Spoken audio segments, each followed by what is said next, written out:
Hello everyone, welcome to my channel. Would you like to watch an escape journey of a prisoner across Arctic wastelands to the steppes of Central Asia in the Soviet Union? And what if this prisoner is a German prisoner of war who wants to return home? If you say yes, today's movie is exactly what you want. As Far as My Feet Will Carry Me is a 2001 German movie directed by Hardy Martens. It is based on the 1955 novel of the same name by Joseph Martin Boyer. The novel tells the true story of Cornelius Rost, a German World War II prisoner of war who escaped from a Soviet Gulag.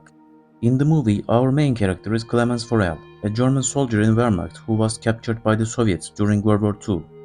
After years of enduring hardship in Gulag, Forel escapes and starts on a dangerous journey back to Germany and his family. Along the way through Soviet Union, he faces several dangers and unexpected help. The film combines elements of action, adventure and drama. You might think that if the Gulag was so close to Bering Strait, why didn't he escape to Alaska? But at that time, there was an agreement between the US and the USSR to extradite the escaped prisoners. And one prisoner who escaped from the Gulag was actually extradited to Soviet Union by the United States. That's why Clemens Forel chooses to flee to the Siberian wasteland. The movie is 2 hours and 38 minutes long, but it never bores the audience. It keeps your curiosity alive until the end. We see a lot of Soviet people with different ethnicities, religions, cultures and backgrounds across the Soviet Union.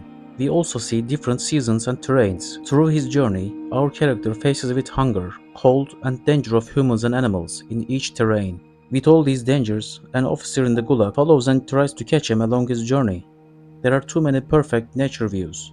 Sometimes it feels like man vs nature movie like Into the Wild, or it feels like the dangerous adventures of explorers like Marco Polo and Christopher Columbus.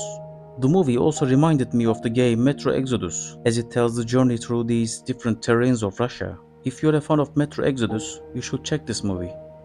The lead actor Bernard Bederman has an impressive acting performance in the movie. This is the second and the last movie directed by Hardy Martins. I think this is one of the reasons why this movie remained underrated.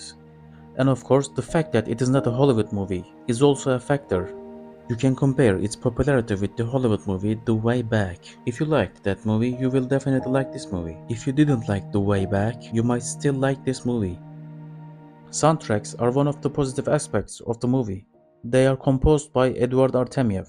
Artemyev is a composer of too many popular Soviet and Russian film scores, including some of Andrei Tarkovsky's movies. I think his best work is Meditation in Stalker.